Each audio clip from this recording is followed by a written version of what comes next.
microphone. Okay. So the next speaker is Rishi Gupta, who will tell us about a PAC approach to application-specific algorithm selection.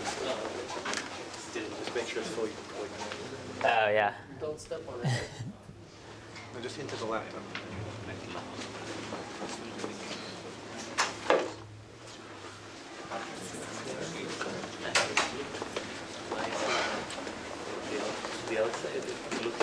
Cool, thank you, and it's great to be here. I'd like to start with a bit of motivation and setup for what I'm going to talk about. So throughout this talk, we're basically going to have a problem and a set of algorithms. And the goal is going to be to pick from a set of algorithms which algorithm is best. So this is not algorithm design, this is going to be algorithm selection. And just an example, like say we have some problem, like independent set. We might have a bunch of algorithms that we know might be the right algorithm to use. And theory already has sort of a lot of frameworks for this. The advice from theory would be, well, pick a framework based on maybe what you know about your instance. The framework will rank the 3 algorithms that we have, and then it'll give a score for each algorithm, and then you pick the algorithm with the best score. And this is nice in a couple of ways. Allows you to use what you know about the instance. So say your independent set instance is planar or something. There might be a special algorithm for that and a special analysis for that. Say you've seen a million of these instances before. You can maybe guess a distribution and use average case analysis. And so where does this break down? I'm going to give in the next few slides, I'm going to give a few very practical examples of this algorithm selection problem. And here are some of the things that I'm going to try to point out there. One is that your instances, the problems that you're solving, might have a lot of structure, but you might not know very cleanly what that structure is, right? So planar is a super clear, super easy to state and see thing, but a lot of instances in practice have a lot of structure, but without such a clean label. Secondly, the structure often does matter. So the best algorithm for a particular instance is not necessarily going to be the one that's suggested by a model that imposes no structure at all. Sometimes you may not even know what the algorithm is. So on the previous slide, we listed 3 algorithms, but really if you're solving independent set in practice, maybe you're just going to go on the internet, Google for an independent set algorithm, and download it from the internet. And then often, even once you've chosen your algorithm, there might still be more choices to make, like setting parameter values. And so sort of the question that motivated this work is in the situation where you have instances but don't really know much about them. You know that these instances matter. You have a bunch of algorithms. You only barely understand the algorithms, and there's still real choices to make. How can theory sort of help someone go through this process? And so the first of 2 examples I wanted to go through is graph coloring. And so on this chart, each point here is a graph coloring instance from one of 12 different sources. And the authors of this chart ran 6 different algorithms on each of these graph coloring instances and colored each point based on which algorithm did best. So gray here means that 2 algorithms, the best 2 algorithms tied. So, and then if it's color, it means that some algorithm did strictly better than any other algorithm in the set. As you can see, we have the first 3 of the 4 things I mentioned above. The instances do have structure, but now I would claim that the structure has been articulated, but this chart probably took 100 or more hours to make. The structure matters depending on what exactly your instance is. Different algorithms do better than others. And here, none of these are algorithms you'd find in a textbook. These are sort of very complicated algorithms, each of which is probably over 1,000 lines of code. Another very exciting application that's going on right now is the broadcast television incentive auction running in the United States. And this is a 2-part auction. The first part is the US government, the FCC, is going to buy about $15 billion worth of broadcast TV licenses. So you're TV channels, essentially. It's going to after buying all these licenses, is going to repackage all the existing TV like broadcast channels, and with the freed up channels, is going to sell them to people like Verizon and AT&T to convert them into 4G. As you can see, this is like a pretty big deal. I think this is going to be like 5% of the U.S. deficit or something. Probably going to go credit will go to the wrong place, but. And so what's computationally interesting about this problem is that it's very similar to the problem of sort of choosing independent sets. So essentially what the FCC wants to do is it wants to buy, so the way these broadcast channels work is there's a bunch of towers, and each tower broadcasts at a certain number of frequencies. So there may be like 15 or 20 total frequencies, and each tower picks a subset of those frequencies to broadcast that. And the main constraint is that if two towers are geographically close, they can't broadcast on any of the same channels.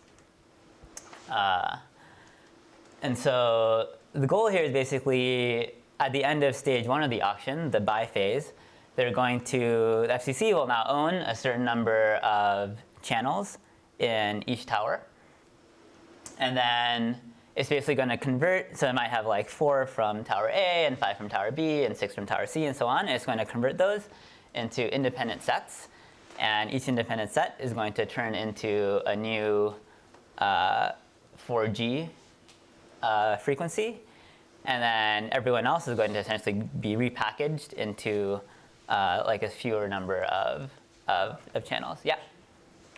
Each station can only broadcast on one frequency? Or? So each tower can broadcast on multiple, yeah, exactly. So why isn't it more like a list coloring or something? Why is it independent sets?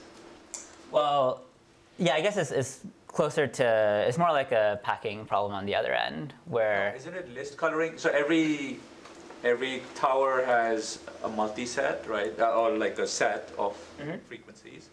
And no two adjacent towers. Oh, I see, yeah. So the individual broadcasters only own a single channel on each tower. Does that make sense? So the thing that you can buy and sell, you can't buy and sell towers, but you can buy and sell one channel on a tower. The FCC sells many independent sets, but 2 independent sets. Just on a channel by channel basis, it's like for fixing a channel, it's an independent set across. If you just yeah, fixing a channel is an independent set across all the towers. So the current state is every channel is an independent set. Channel. Right, so everyone buys a channel, comma, tower not pair. Not an assignment of a channel to a tower, I see. Yeah.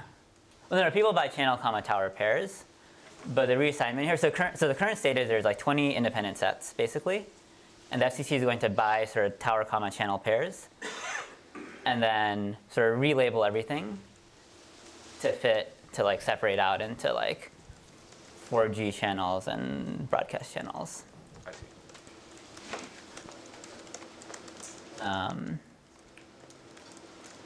And so in this case, the auction mechanism is basically fixed for a variety of reasons. The way it works is basically every broadcaster, so a broadcaster here is now a tower, comma, channel pair, is going to be offered an initial price based on something. And then sort of every step of the clock, all the prices drop by 1% or whatever, and then people can leave whenever they want. And then at some point, the FCC says, okay, we're done, and then it buys everyone who's left at the price that the clock is currently at. And the goal here is basically to set initial prices so that you buy out the people that you want, right? So the FCC can't actually go and force people to sell things to it. But you can sort of like set the initial prices to like motivate the right behavior. And what does the FCC want? The FCC wants to buy licenses that are not worth very much, just for like social welfare purposes. And then also channels that don't interfere much. So channels and towers that don't interfere much, because this will be the easiest to repack into 4G.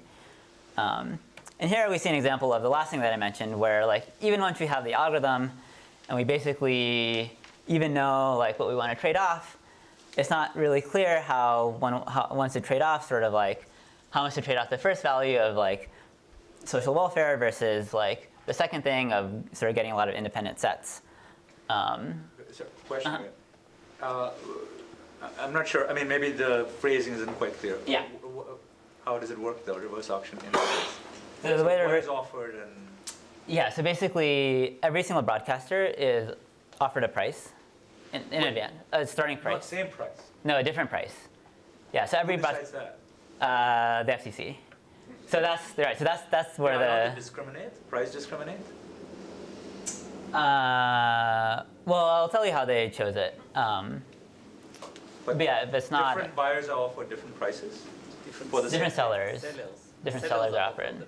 Right, so like if you have a tower in San Francisco, that should be worth more than a tower in like Walnut Creek, right? Because Walnut Creek only has 40,000 people and San Francisco has 1 million people. I guess I'm not sure what a Think of it as broadcaster. everyone being offered Who's the buying, same who's price, selling? but population FCC is weighted. buying. So they already know. FCC if you're in is a good buying. place. It's They're buying. buying and reselling as 4G now.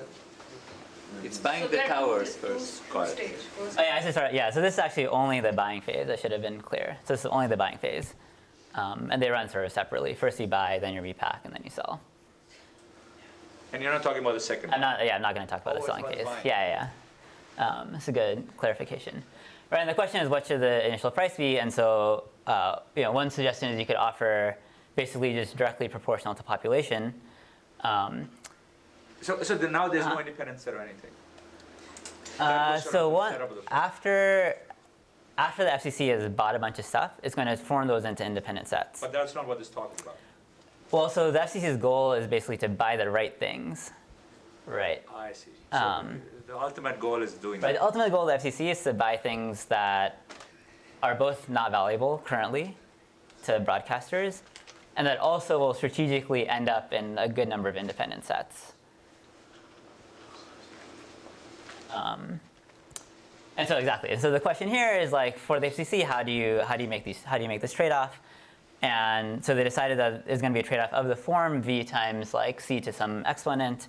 So v is their guess as to the value of the station, and c is sort of the number of conflicts they have with other stations. And the question is like, how do you choose the exponent or the 0.5 here? And the way they did it is they basically they ran a bunch of simulations using basically different models in which they could have messed up v. And for each way in which they think they could have gotten v wrong, they sort of run the simulation with different exponents, and then they took the exponent which was best. And I think the actual best exponent was like 0.56 or something, and then it got rounded off to 0.5 for political reasons. Cool. So those are the two examples that sort of motivated this work. And so just a reminder, the general setup is we have a source of problem instances, like for instance in graph coloring, or in making simulations from the FCC case. We have a family of algorithms, and our task is to pick which algorithm to run. And just to keep things straightforward for the talk, so the stuff in the paper is quite general, but for this talk, when I say problem, let's just imagine like this independent set problem. And for the algorithms, let's just think of like the FCC algorithms essentially, or some, it's actually surprisingly close to the actual FCC algorithm, even though that's an auction and this is an algorithm. But basically our algorithms for independent set are going to be a set of greedy algorithms. Greedy row is you take every vertex, you give it a score, that is its weight divided by essentially the number of conflicts to the row. That gives a ranking over vertices, and then you just sort of pick them in a greedy fashion. So if row is 0, then it's probably easiest to see. Now you're just ordering the vertices by weight and picking vertices as you can. So you pick the 4, that kills all the 3s, and now you're left with picking the 2 instead of 6. This is just to show that like it sort of matters which greedy algorithm you choose. Like different algorithms will in fact give you different answers in the end. And a bit of notation, we're going to use a sub row to mean just this greedy algorithm using row. Sorry, what's this algorithm for now? This is just, so we needed, for the rest of the talk, we need sort of a sample problem and a sample set of algorithms to pick from. So these are just greedy algorithms for independent set. For independent set only? For independent set, yeah. Just as, yeah. So you're defining a family of algorithms, parametric family of algorithms, and the goal is going to be to optimize these parameters. Exactly. So the task is basically going to be, given a sort of source of independent set instances, we want a way to pick row, essentially, to pick an algorithm from this family of algorithms. So again, what is AP, sorry? So Yeah, so A row is just going to be the greedy algorithm with this parameter value row. And where does that appear in the algorithm? Where does the row appear in the algorithm? In the exponent, so in weight divided by degree plus 1 to the row. Yeah. So that's the definition of A row. Yeah, so that's the Greedy definition. row is A row. Exactly.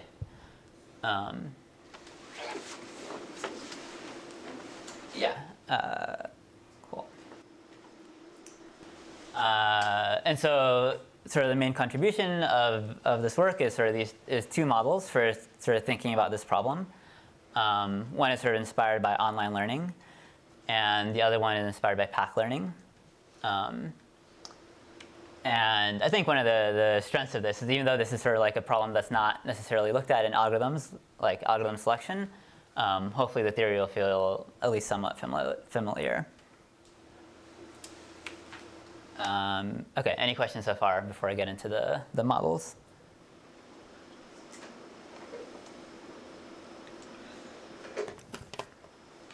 Cool. Okay, so the first model, I'm going to talk about the sort of online learning model. And I wrote a bunch of text, but you can just follow along the pictures. So here there's basically a learner and an adversary. The learner is going to be trying to learn the algorithm. And the model proceeds in rounds. So on the first day or on the first round, the learner picks an algorithm, essentially arbitrarily, because it doesn't know what's going to happen. The adversary then picks an independent set instance, whichever one it wants, and then the learner gets a score, and the score is going to basically be you run the algorithm on the instance, and you see what you get. And then day 2, the same thing happens. The learner picks an algorithm. Now the learner gets to see what happened on the previous day. It can use it however it wants. Picks an algorithm. The adversary gets to see the algorithm that the learner chose. It picks an instance, and the learner gets a score. And so this basically continues as long as you want. And note that, I mean, the adversary is sort of unconstrained, is completely unconstrained at this point, right? I mean, the adversary picks the instance after seeing what the algorithm the learner is about to run. But then at the end, the adversary is basically forced to pick a single algorithm. That's the benchmark algorithm, and basically the adversary scores this algorithm on the instances that it has already picked.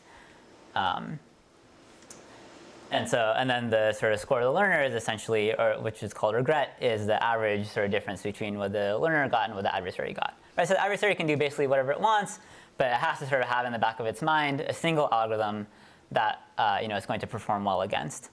And the goal in online learning in general is basically to have some procedure for the learner that causes it for the average regret to go to 0 as t goes to infinity. So basically, over time, we want a strategy for the learner to get like closer and closer in objective value to this benchmark algorithm, essentially.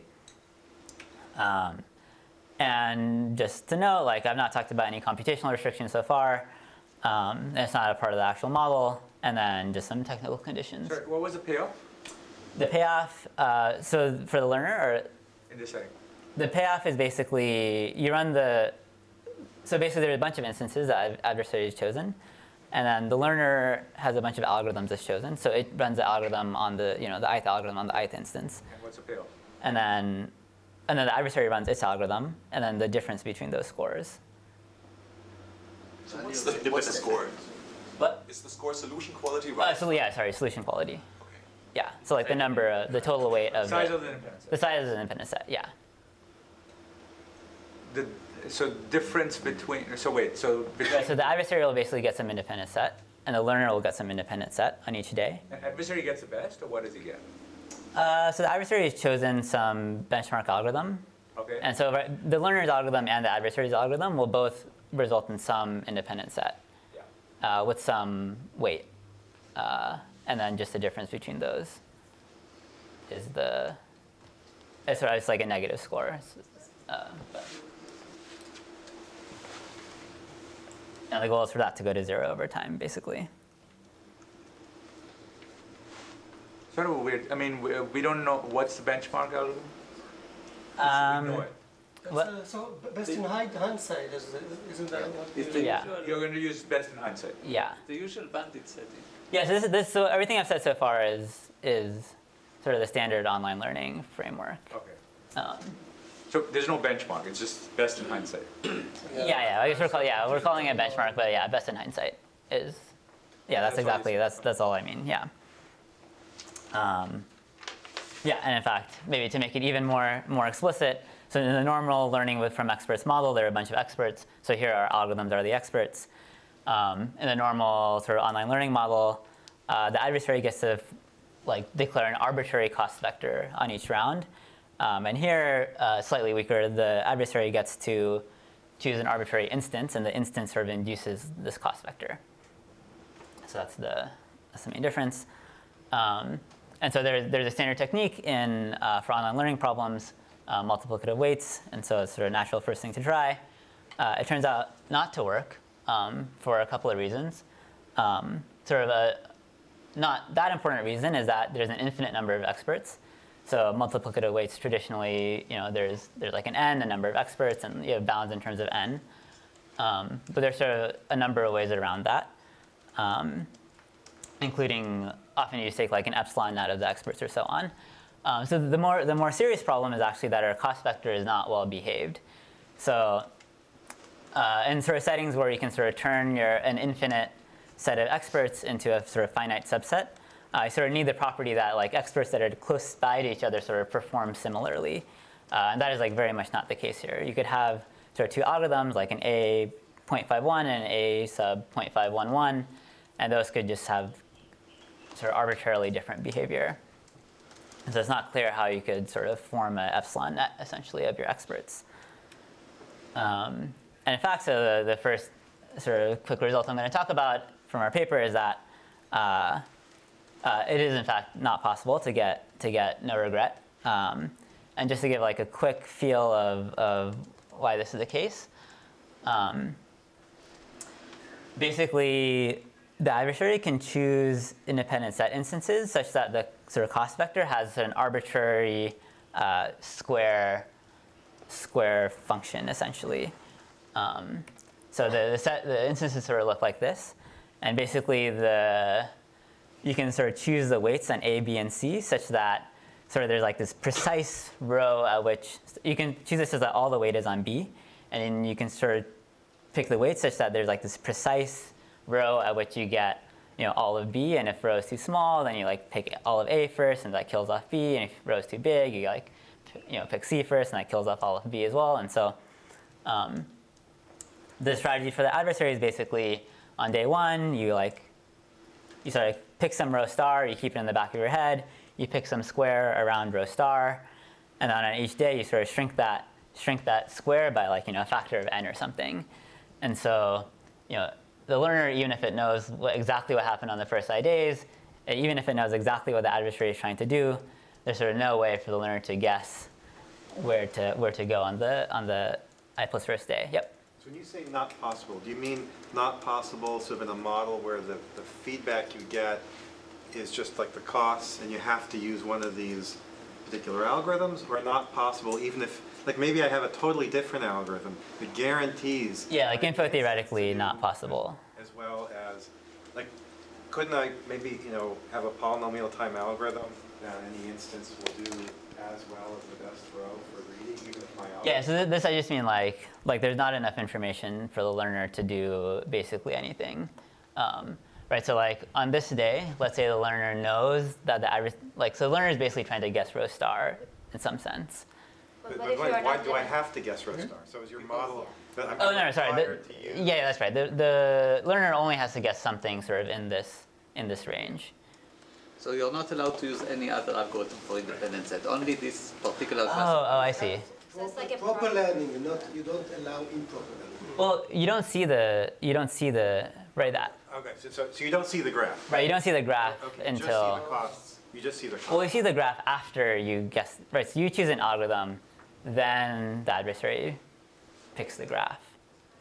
And you see the But I have to choose one of the particular algorithms of this family. I can't choose any other algorithm outside the family. Oh, yes, yeah. That's right. I see what. Yeah. So it is proper learning in that sense. Right.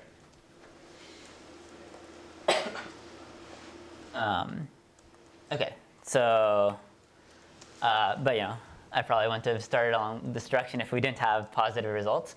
And so we can get positive results under sort of two weakenings of the constraints. So one is rather than trying to get average regret going to 0, we allow ourselves an average regret of 1 over poly n is the size of the number of vertices in our independent set instances. And secondly, we sort of restrict what the adversary can do by adding smoothing to the weights of the independent set. And then with these two things, now we can get sort of a positive result, which is the sort of a standard smoothed analysis type result, which is like. Smoothing is not something you can done. It's an assumption. You're assuming that there's noise in the world that adds.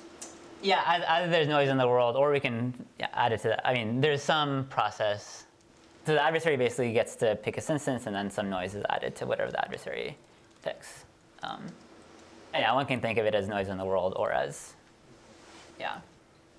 Are you doing something like follow the perturb leader or something? Oh yeah, so I'll go through the proof of this in the next 2 slides. But is that what you're doing or no? It's not follow the perturb leader. It just reduces to multiplicative weights, the standard. So the end technique is going to be we end up taking like an epsilon net and then doing multiplicative weights. And then the question is like, why does that work? Which I'll get to in the next slide. And so the proof of the theorem is basically, there's 2 facts we're going to need. This first fact I'll go into more detail on the slide after this. But basically, for any independent set instance, the cost vector is a step function with only poly n steps. So this is sort of like the main thing we need from our like set of algorithms. I'll go into more in the next slide. And then fact 2 is basically just that like if you smooth the weights, you actually get smoothing in this cost vector. And so once we have these two, hopefully it's clear that you can sort of just take an epsilon net and it'll work. Because sort of for any one of these independent set instances, like if you take a fine enough epsilon net, because all the boundaries are like wiggling around a bit, like you're basically going to have at least one person in your net on each one of these guys. And that's all you need to sort of cover all the possible algorithm outcomes. And then multiplicative weights will give you the best out of those. Does that make sense? Cool. And so now the interesting part of this is the fact 1. So y is the cost vector of this sort of very restricted form, which is a step function with poly n steps. And the answer is basically that for any fixed independent set instance, so our greedy algorithm is basically of the following form. We have a bunch of nodes. We assign each node a score that gives a ranking of the nodes, and then we sort of like proceed looking at, we do some greedy algorithm where we look node by node. And so on this graph, I've plotted like as rho goes from 0 to 1, the sort of score of each node. And for any given node, it's going to look like some weight divided by some degree to the rho. And sort of the important point to note here is that like any 2 of these lines could only intersect in exactly one place, because you sort of need that to be true, and that's only going to be true in one place. And because of that, there's only n different nodes, and so there's only n squared different intersections. And then for between any 2 intersections, sort of the algorithm is always going to perform exactly the same, because all we care about is the ranking. And so there's essentially only sort of for any given independent set instance, there's only n squared different places the algorithm can change. So there's only essentially n squared different algorithms. And so that's sort of what allows this to be possible. Cool. So that's it for model 1. 10 minutes left. Cool. After this, I'm going to move on to model 2. But are there any questions about this? Yeah. You're saying that you have a simple procedure for actually constructing this epsilon net. So epsilon net you just pick epsilon small enough, like 1 over n to the 5th or something, and just. just take the natural. Literally just. Yeah, it's literally just because. So there's one thing here I didn't understand.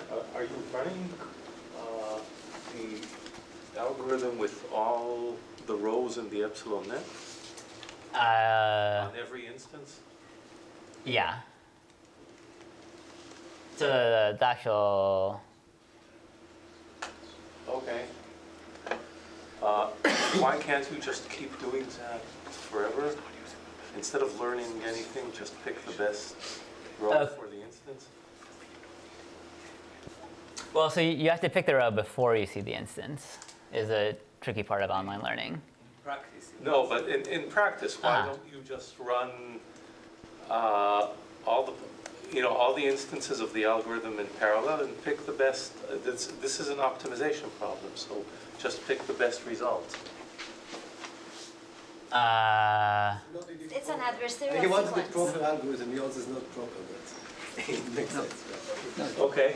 It's not one of the algorithms in the class, but it will definitely work. No, I understand why the rules of the game preclude this, Right. but why? Right, I think the other fundamental, If each one is, yeah, and I think the more fundamental point which you brought up is that in this model there's like an adversarial choice of the instance at every step, right? So you can look at all the past instances, you can run all your algorithms. No, it says not in the game, in What? your applications. Once you Oh, the get application, it- sure. I mean, right, these are two models, right? So like, if you have a model where it's less adversarial, then the next model that we have is going to be maybe more appropriate.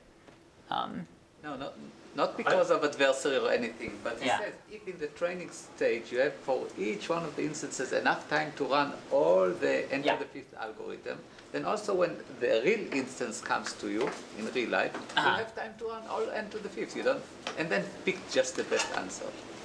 Oh, I Don't see. learn anything. Don't learn. okay, so in the auction slower, thing, it's clearly not, I mean, I realize The this auction would runs, take that's it. out the learning component from it, but why is it a bad solution? it'll be slower. It's just slow. It will be slower. And if the motivation is like SAT solvers, you don't want to try all the parameter space, right? So this is, I guess, like a twin example for like SAT solver stuff with lots of parameters where you want to. Right, and then also multiplicative weights has, I think it converges a little bit faster than just like the total naive way of going about it. Okay, cool. Let me talk at least a little bit quickly about the second model. Actually, maybe let me just go to the results of this, but the model here is sort of, so here the adversary goes first. The adversary picks a distribution over instances, and then the model here is basically more in the traditional like training phase, test phase thing where the adversary has some hidden distribution, the learner draws M samples, and then has to pick an algorithm just using those M samples. And then your score is basically how well you do against the original distribution. And I mainly want to just draw the analogy between traditional PAC learning for those that are familiar. So it's very, very similar. Cool. In PAC learning, there's a notion of like concepts and a concept class and a hypothesis class. So here, our concepts are just going to be, so in normal PAC learning, concepts are essentially maps from your like instances to Boolean values. So here, very similar, our algorithms are essentially maps. We think of them as maps from instances to real values. And then in PAC learning, you're sort of learning this concept class or a hypothesis class. And here, both the concept class and the hypothesis class are our set of algorithms, A. And we end up using techniques very similar to PAC learning. In particular, like sort of the standard tool in PAC learning is this notion of like VC dimension of a set of algorithm of a hypothesis class or concept class. And here we have a very similar notion of a VC dimension of a set of algorithms, appropriately modified for the real valued case. And then I just want to make sure I have time to go through some of the results. And so the reason this formalization is pretty cool is that a lot of like very natural families of algorithms have very low essentially VC dimension or pseudo dimension. So the algorithm I talked about, this family of greedy algorithms, also a lot of similar like local search. Families of local search algorithms have VC dimension log n. And really, again, like almost the only thing we use here is that these algorithms have some scoring rule, and then that scoring rule for like your vertices or whatever gives you like a ranking over the vertices. And all you need here is that the ranking doesn't change that often, or that if you have two nodes and you have some scoring rule, that graph basically can't have too many intersections. And so it's actually a very weak restriction on a family of algorithms.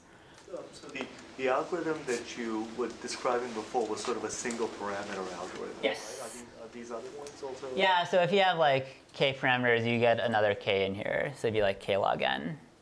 So I mean, is it clear that the pseudo dimension is actually not one? That it actually has to be as large as one? Can you repeat the question?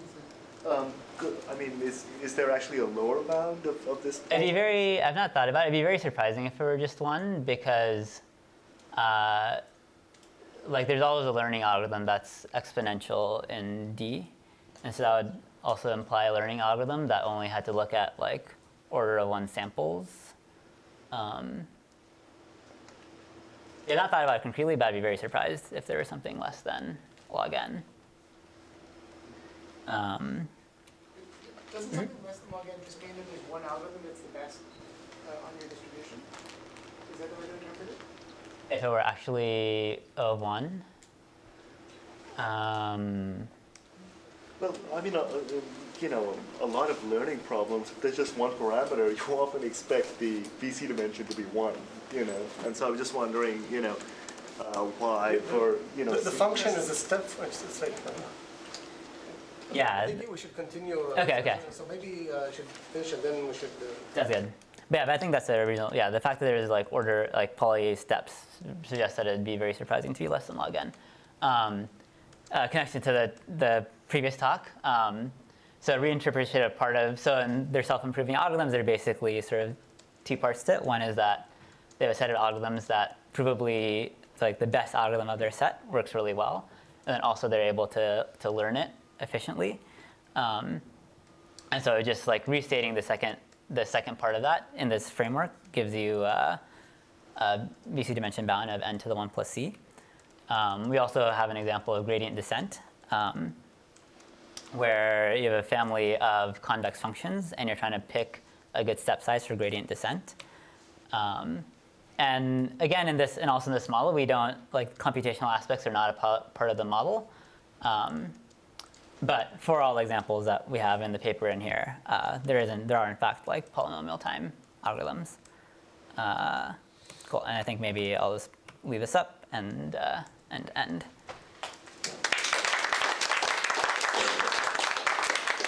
Any questions? Actually, I have one. So it seems like the algorithms, or one family of algorithms you study are priority based, where you assign a priority. Yep. So if this priority, if you say posit that it's a function of say a bunch of features attached to each broadcast or each node in and say you want the priority to be a linear function of that. Like the feature map or something. Yeah, would that be easy extension of? Yeah, that should be pretty straightforward. I think we even work it out, that specific case, in one of the examples in the paper.